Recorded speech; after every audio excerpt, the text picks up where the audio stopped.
Hello, welcome.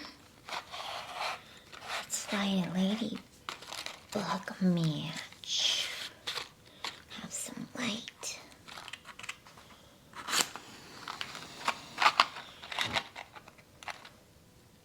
I hope you're doing well. Thank you so much for being here. If you want to hang out till the end of the video, I'm going to be sharing the next two books I will be reading.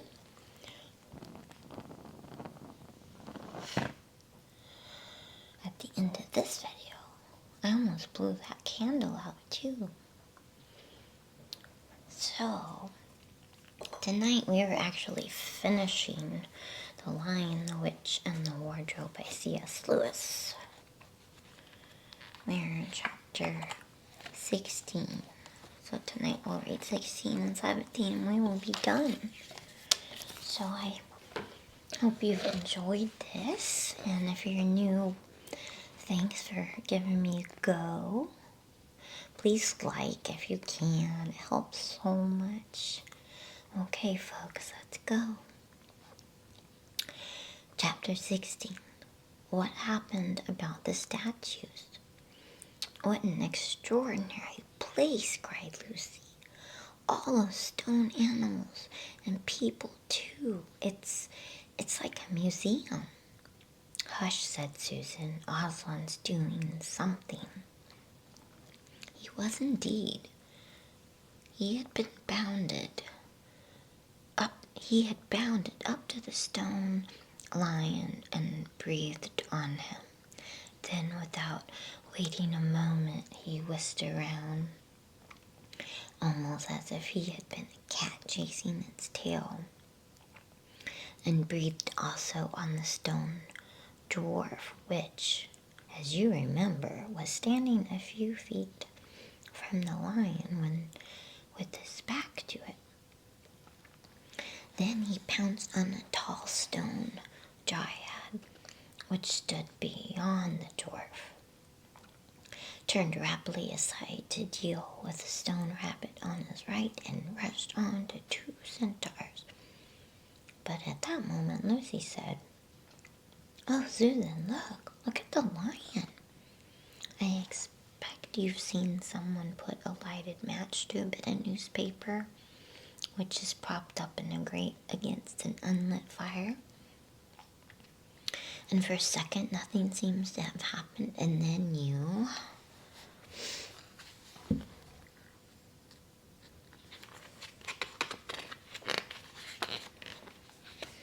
And then you notice a tiny streak of flame creeping along the edge of the newspaper. It was like that now. For a second after Aslan had breathed upon him, the stone lion looked just the same. Then a tiny streak of gold began to run along his white marble back. Then it spread. Then the color seemed to lick all over him as the flame licks all over a bit of paper. Then, while his hindquarters were still obviously stone, the lion shook his mane and all the heavy stone folds rippled into living hair. Then he opened a great red mouth, warm and living, and gave a prodigious yawn. And now his hind legs had come to life. He lifted one of them and scratched himself. Then, having caught sight of Aslan, he went bounding after him and frisking around him, whimpering with delight and jumping up to lick his face. And of course, the children's eyes turned to follow the lion. But the sight they saw was so wonderful that they soon forgot about him. Everywhere, the statues were coming to life. The courtyard looked no longer like a museum. It looked more like a zoo. Creatures were running after Aslan and dancing round him till he was almost hidden in the crowd. Instead of all that deadly white, the courtyard was now a blaze of colors: glossy chestnut sides of centaurs, indigo horns of unicorns, dazzling plumage of birds, reddy brown of foxes, dogs, and satyrs, yellow stockings and crimson hoods of dwarves, and the birch girls in silver, and the beech girls in fresh, transparent green, and the large girls in green so bright that it was almost yellow. And instead of the deadly silence, the whole place rang with the sound of happy roarings, brayings, yelpings, barkings, squealings, cooings, neighings, stampings, shouts, hurrahs, songs, and laughter. I'm sucking on a cough drop. Oh, said Susan in a different tone. Look, I wonder. I mean, is it safe? Lucy looked and saw that Aslan had just breathed on the feet of the stone giants. It's all right, shouted Aslan joyously. Once the feet are put right, all the rest of him will follow. That wasn't exactly what I meant, whispered Susan to Lucy. But it was too late to do anything about it now, even if Aslan would have listened to her. The change was already creeping up the giant's legs. Now he is moving his feet. A moment later, he lifted the club off his shoulder, rubbed his eyes, and said, Bless me, I must have been asleep. Now, where's that dreaded little witch that was running about on the ground? Somewhere just by my feet it was. But when everyone had shouted up to him to explain what had really happened, and when the giant had put his hand to his ear and got them to repeat it all again, so that at last he understood, then he bowed down till his head was no further. Excuse me. Ooh, that's a cool picture. There's the giant and all the creatures. Wait, what was the last word? Go back. He bowed down till his head was no further off than the top of a haystack, and touched his cap repeatedly to Aslan, beaming all over his honest, ugly face. Giants of any sort are now so rare in England, and so few giants are good-tempered, that 10 to 1 you have never seen a giant when his face is beaming. It's a sight well worth looking at. Now for the inside of the house, said Aslan. Look alive, everyone. Upstairs and downstairs and in my lady's chamber. Leave no corner unsearched. You never know where some poor prisoner may be concealed. And into the interior they all rushed, and for several minutes the whole of that dark, horrible, fusty old castle echoed with the opening of windows and with everyone's voices crying out at once, Don't forget the dungeons. Give us a hand with this door. Here's another little winding stair. Oh, I say, here's a poor kangaroo. Call Aslan. Phew, how it smells in here. Look out for trapdoors. Up here. There are a whole lot more on the landing. But the best of all was when Lucy came rushing upstairs shouting out, Aslan! Aslan, I found Mr. Tumnus. Oh, do come quick. A moment later, Lucy and the little fawn were holding each other by both hands and dancing round and round for joy. I think that's him right there. That's a fawn. But it looks like there's more than one. The little chap was none the worse for having been a statue, and was of course very interested in all she had to tell him. But At last the ransacking of the witch's fortress was ended. The whole castle stood empty, with every door and window open, and the light and the sweet spring air flooding in to all the dark and evil places which needed them so badly. The whole crowd of liberated statues surged back into the courtyard.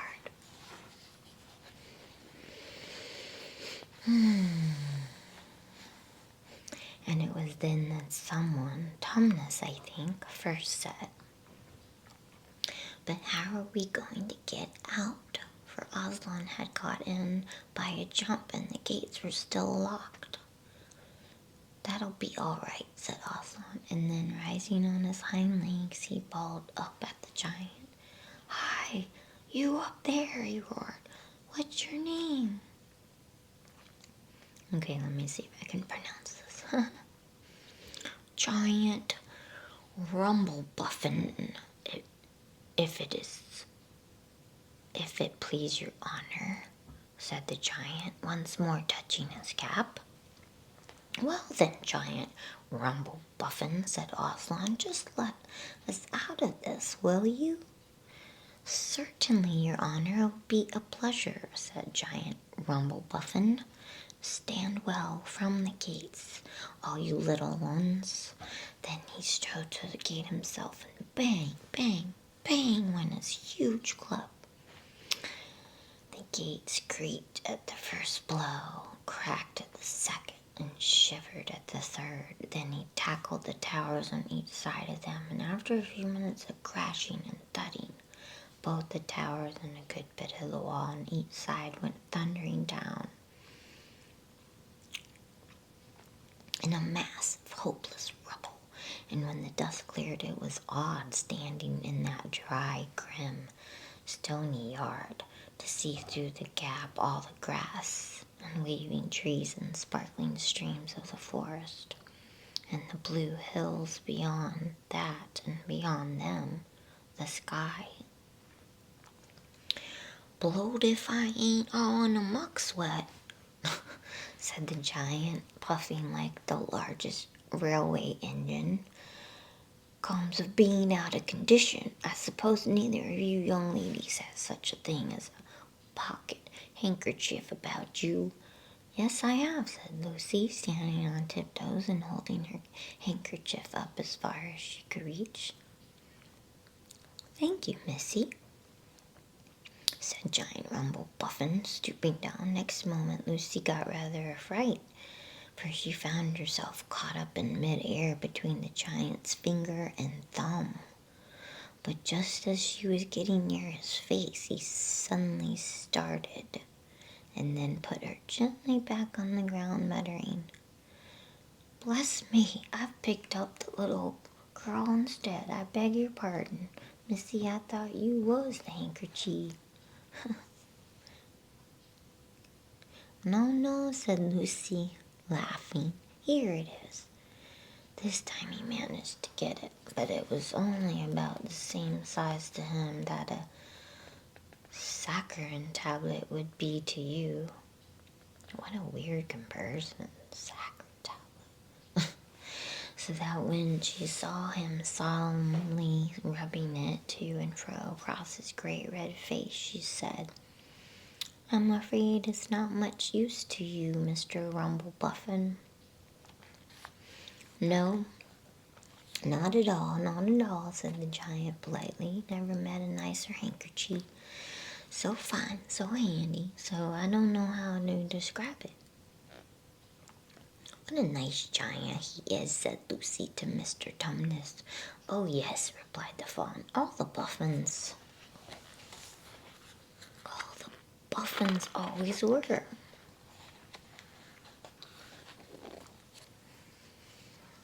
One of the most respected of all the giant families in Narnia. Not very clever, perhaps. I never knew a giant that was. But an old family. With traditions, you know. If he'd been the other sort, she'd never have turned him into stone. At this point, Aslan clapped his paws together and called for silence. "Our day's work is not yet over," he said, "and if the witch is to be finally defeated before bedtime, we must find the battle at once. And join in, I hope, sir," added the largest of the centaurs. "Of course," said Aslan. "And now, those who can't keep up, that is children, dwarves, and small animals, must ride on the backs of those who can. That is lions, centaurs, unicorns, horses, giants, and eagles. Those who are good with their noses must come in the front with us, lions, to smell out where the battle is. Look lively and sort yourselves." And with a great deal of bustle and cheering they did. The most pleased of the lot was the other lion, who kept running about everywhere pretending to be very busy, but really in order to say to everyone he met, "Did you hear what he said? Us lions, that means him and me. Us lions. That's what I like about Aslan. No side, no standoffishness. Us lions. That meant him and me." At least he went on saying this till Aslan had loaded him up with 3 dwarves, 1 dryad, 2 rabbits, and a hedgehog. That steadied him a bit. When all were ready, it was a big sheepdog who actually helped Aslan most in getting them sorted into their proper order. They set out through the gap in the castle wall. At first, the lions and dogs went nosing about in all directions, but then suddenly one greyhound picked up the scent and gave a bay. There was no time lost after that. Soon, all the dogs and lions and wolves and other hunting animals were going at full speed with their noses to the ground. And all the others streaked out for about half a mile behind them, or following as fast as they could. The noise was like an English fox hunt, only better, because every now and then with the music of the hounds was mixed the roar of the other lion, and sometimes the far deeper and more awful roar of Aslan himself. Faster and faster they went as the scent became easier and easier to follow, and then, just as they came to the last curve in a narrow, winding valley, Lucy heard, above all these noises, another noise, a different one, which gave her a queer feeling inside. It was a noise of shouts and shrieks and of the clashing of metal against metal. Then they came out of the narrow valley, and at once she saw the reason. There stood Peter and Edmund and all the rest of Aslan's army, fighting desperately against a crowd of horrible creatures. A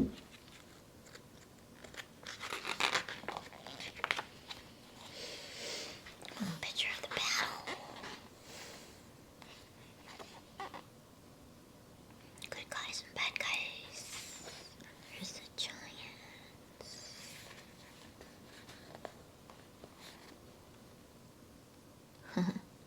Some weird looking things in there.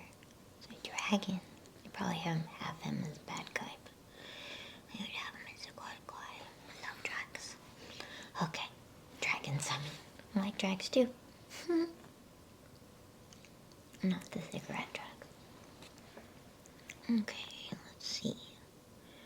They were desperately against the crowd, fighting desperately against the crowd of horrible creatures whom she had seen last night. Only now in the daylight they looked even stranger and more evil and more deformed. There also seemed to be far more of them. Peter's army, which had their backs to her, looked terribly few, and there were statues dotted all over the battlefield.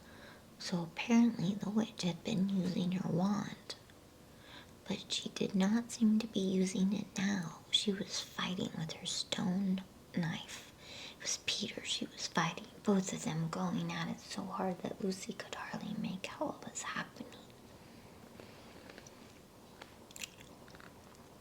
She only saw the stone knife and Peter's sword flashing so quickly that they looked like 3 knives and 3 swords. That pair were in the center. On each side the line stretched out. Horrible things were happening wherever she looked. "Off my back, children," shouted Aslan. And they both tumbled off. Then with a roar that shook all Narnia from the western lamppost to the shores of the eastern sea, the great beast flung himself upon the white witch.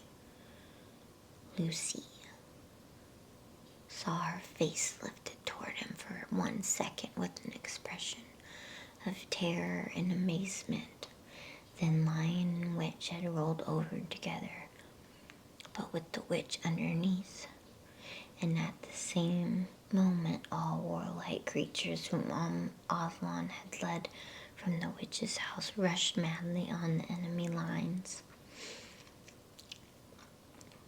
Dwarfs with their battle axes, dogs with teeth, the giant with his club and his feet also crushed dozens of the foe, unicorns with their horns, centaurs with swords and hooves, and Peter's tired army cheered, and the newcomers roared, and the enemy squealed and gibbered till the wood re-echoed with the din of that onset. I'll show you the battle one more time. Aww. But he's eating a little fox. It's not good. Oh. There's a fox on his back too. Fox didn't do too good. Oh, there's Aslan and the witch. Look, there's her crown. And her stone knife. Someone needs to get that. Let's see what happens.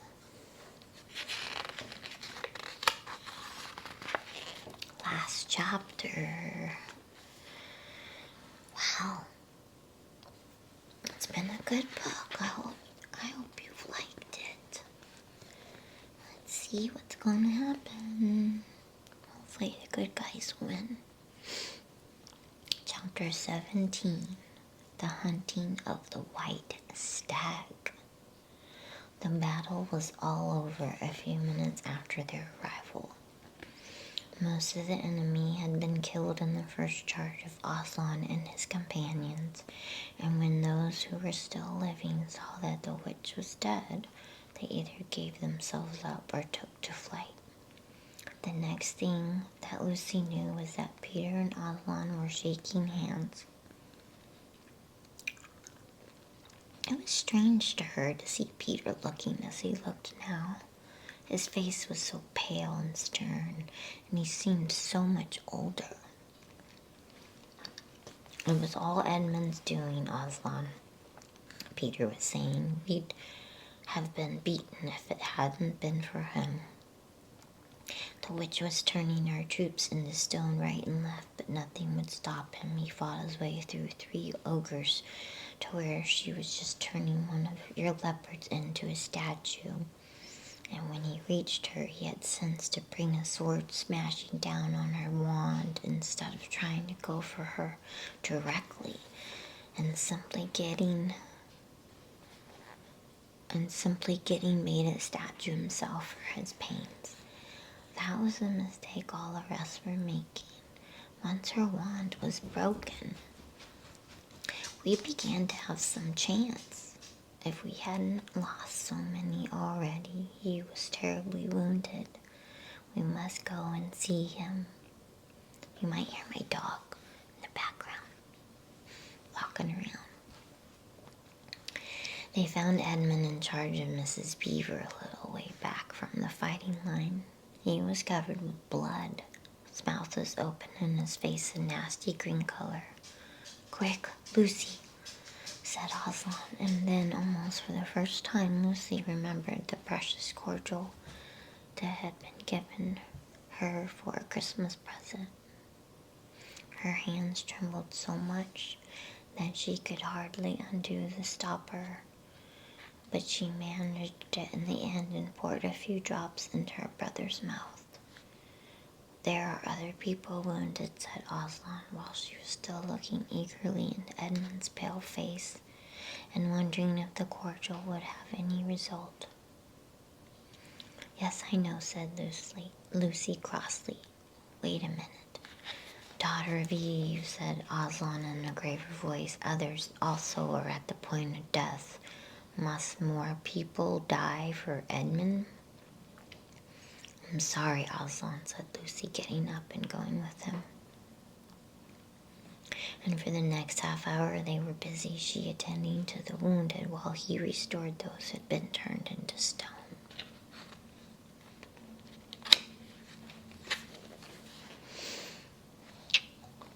There's the castle. When at last she was free to come back to Edmund, she found him standing on his feet and not only healed of his wounds, but looking better than she had seen him look, for ages. In fact, ever since his first term at that horrid school, which was where he had begun to go wrong. He had become his real old self again and could look you in the face. And there on the field of battle, Aslan made him a knight. "Does he know," whispered Lucy to Susan, "what Aslan did for him? Does he know what the arrangement with the witch really was?" "Hush! No, of course not," said Lucy. "Ought not he be told?" said Lucy. "Oh, surely not," said Susan. "It would be too awful for him. Think how you'd feel if you were he."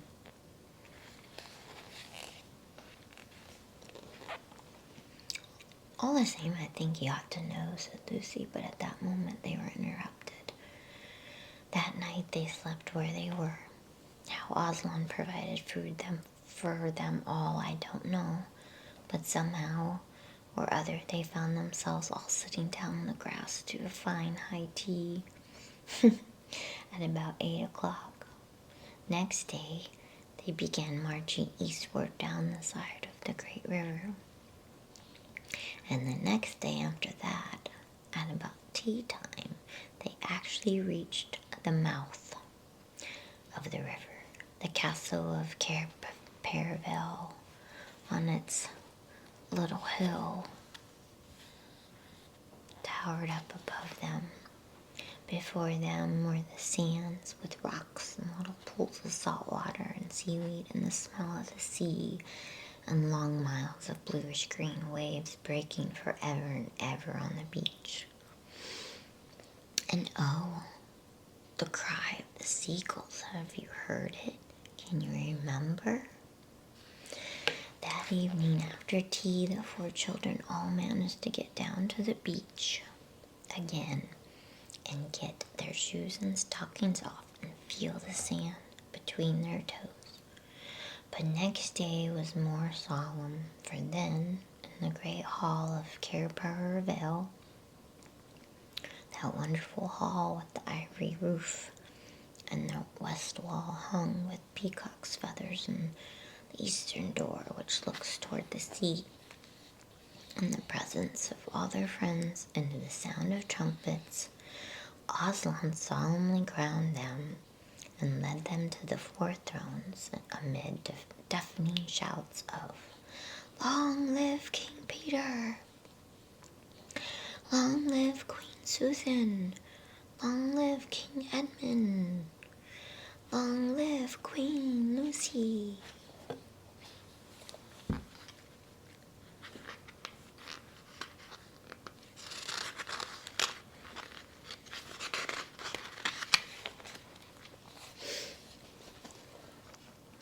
Once a king or queen in Narnia, always a king or queen.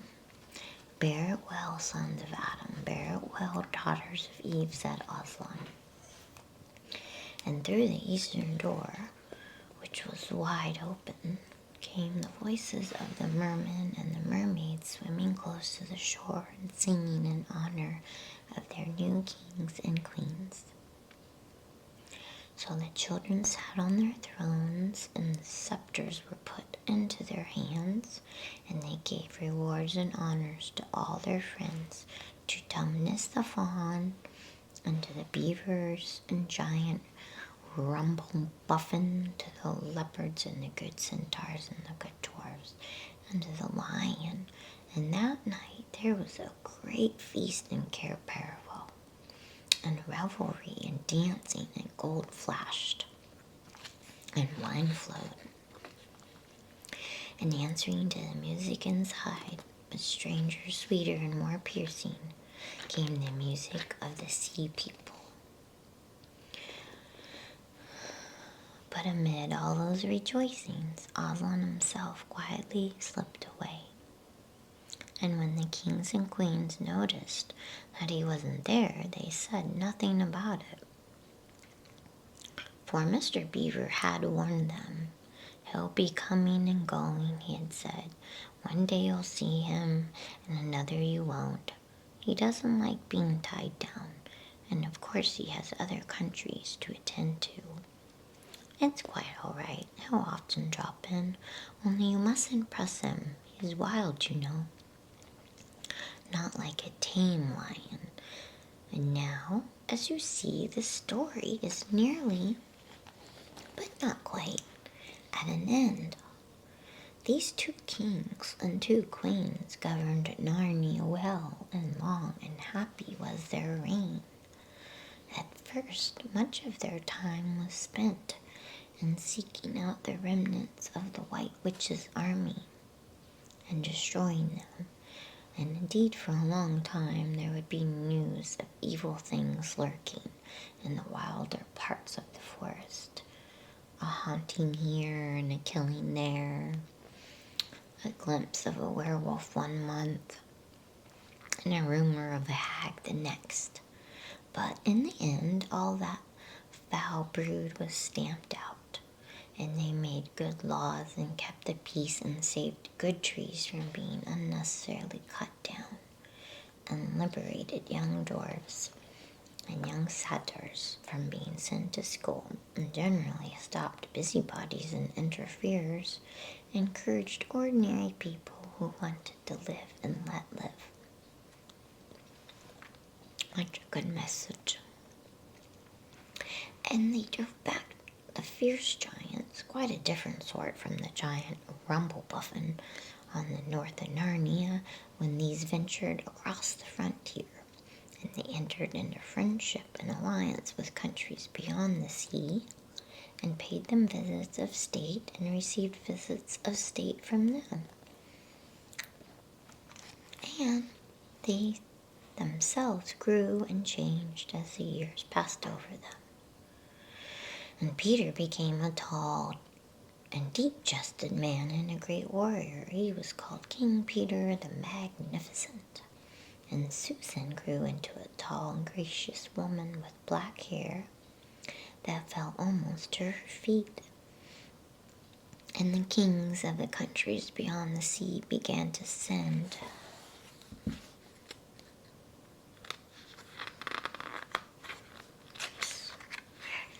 ambassadors asking for her hand in marriage.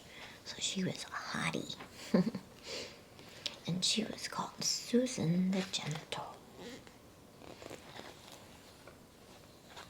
Edmund was a graver and quieter man than Peter, and great in counsel and judgment. He was called King Edmund the Just. But as for Lucy, who was always gay and golden-haired, and all princes in those parts desired her to be their queen, so another hottie. And her own people called her Queen Lucy the Valiant. So they lived in great joy, and if ever they remembered their life in this world, it was only as one remembers a dream. And one year it fell out that Tumnus, who was a middle-aged fawn by now, and beginning to be stout, came downriver and brought them news that the white stag had once more appeared in his parts. The white stag who would give you wishes if you got him. Ooh.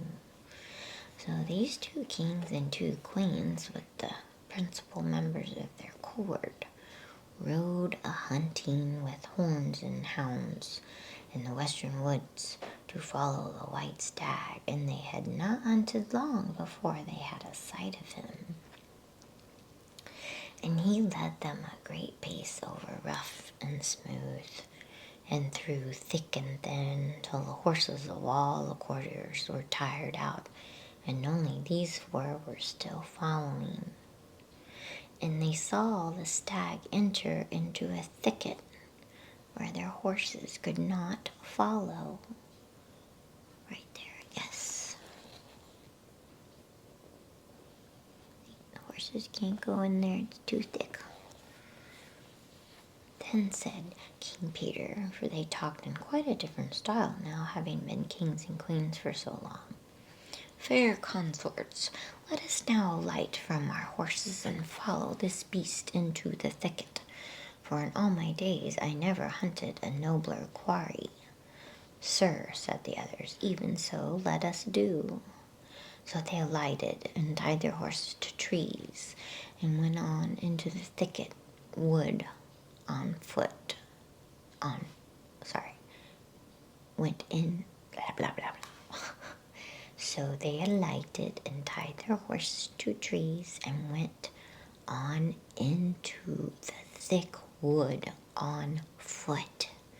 And as soon as they had entered it, Queen Susan said, Fair friends, here is a great marvel, for I seem to see a tree of iron. Madame, said King Edmund, if you look well upon it, you shall see it is a pillar of iron with a lantern set on the top thereof. Oh, over there. Remember how the story started? They found their way back home. Let's see if they go back home. By the lion's mane, a strange device, said King Peter. To set a lantern here where the trees cluster so thick about it and so high above it that if it were lit it should give light to no man? Sir, said Queen Lucy, by likelihood when this post and this lamp were set here there were smaller trees in the place, or fewer, or none. For this is a young wood, and the iron post is old. And they stood looking upon it. Then said King Edmund, I know not how it is, but this lamp on the post worketh upon me strangely. It runs in my mind that I have seen the like before, as it were in a dream, or in the dream of a dream. Sir, answered they all, it is even so with us also. And more, said Queen Lucy, for it will not go out of my mind, that if we pass this post and lantern, either we shall find strange adventures, or else some great change of our fortunes. Madame, said King Edmund, the like foreboding stirreth in my heart also. And in mine, fair brother, said King Peter. Whoa, this flame is getting crazy. Move the book back. Stay over there, flame. Okay, let's see. Wherefore, by my counsel, we shall lightly return to our horses and follow this white stag no further. Madame, said King Peter, therein I pray thee to have me excused.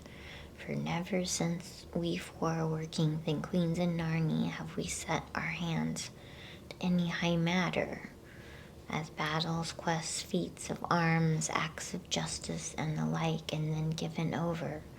but always what we have taken in hand, the same we have achieved. I have no idea what that means. Sister, said Queen Lucy, my royal brother speaks rightly, and it seems to me we should be shamed if for any fearing or foreboding we turn back from following so noble a beast as now we have in chase. And so say I, said King Edmund, and I have such desire to find the signification of this thing that I would not by my good will turn back for the richest jewel in all Narnia and all the islands. Then, in the name of Aslan, said Queen Susan, if ye will all have it so, let us go on and take the adventure that shall fall to us. So, these kings and queens entered the thicket, and before they had gone a score of paces, they all remembered that the thing they had seen was called a lamppost. And before they had gone 20 more, they noticed that they were making their way not through branches, but through coats.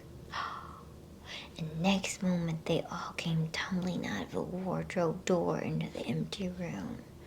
And they were no longer kings and queens in their hunting array, but just Peter, Susan, Edmund, and Lucy in their old clothes.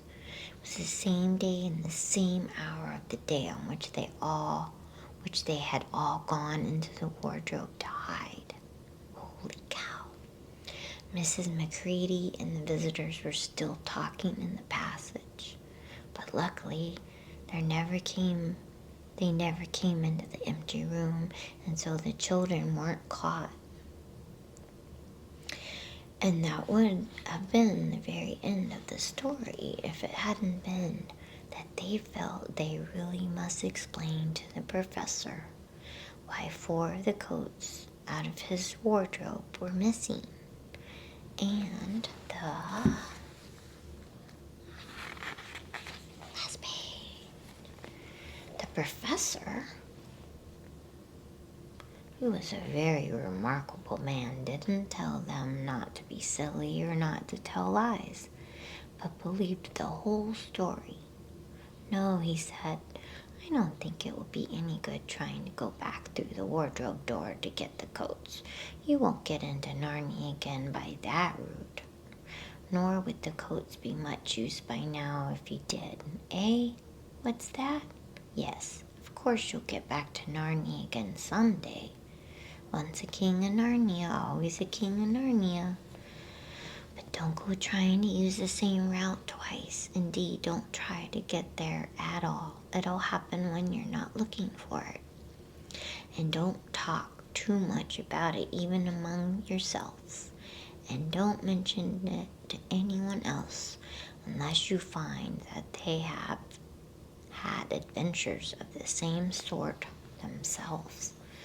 What's that? How will you know? Oh, you'll know all right. Odd things they say, even their looks will let the secret out. Keep your eyes open. Bless me, what do they teach them at these schools? And that is the very end of the adventure of the wardrobe. But if the professor was right, it was only the beginning of the adventures of Narnia. Wow, we're done. What do you guys think of that? Lion the Witch in the Wardrobe by C.S. Lewis. Thank you. Yes. Now, thanks for watching this video. I want to show you what's next for Bedtime Stories. I had 2 people request this. Black Beauty. And I got the illustrated classic version. Let me see the gold edging of the pages. That's pretty. I like hard books for some reason. Hard covers. Way more than paperbacks. So there are a lot of pictures However, they are all black and white. But you know what? Black Beauty is black, so it probably work out. Let's read a little description. A jet black young colt, Black Beauty spends his early years in a cozy meadow growing up with a gentle master, a strong mother, and an ideal upbringing. Through the years, he changes hands with different masters, some rough, some kind, some indifferent. Black Beauty's experiences throughout his life give him lessons on real friendship, loss, hardship, and human nature. Gallop with Black Beauty as he grows into a worn, yet mature and handsome, dutiful, and loyal old horse. So, by Anna Sewell. So, I'm going to start this in a couple weeks. I'm going to take a break from Bedtime Stories for a couple weeks. But there's a lot of other videos you could watch in the meantime that I've posted if you haven't. So the next couple weeks I'm gonna do, I think, some craft projects, and I want to share this book, Four Agreements by Don Miguel Ruiz. There's actually 5 agreements now. This is a book that I read every year, which is saying a lot because I don't read much, but it's not a long read, and it's for anybody who believes in any kind of, like, it doesn't matter what you believe to get something from this book. I'll just read a little summary. In the Four Agreements, Don Miguel Ruiz reveals the source of self-limiting beliefs that rob us of joy and create needless suffering. Based on ancient Toltec wisdom, it's not a religion. It's not religious at all. The Four Agreements offer a powerful code of conduct that can rapidly transform our lives into a new experience of freedom, true happiness, and love. So I just really think that the world needs this right now. So in a few days I'm going to share the first agreement. And right now it is time to blow out this massive candle. Thank you so much for listening, and please like, please subscribe, please comment if you would like. I'd love to hear from you. Hope you have a good day or night, and I'm gonna blow out the candle.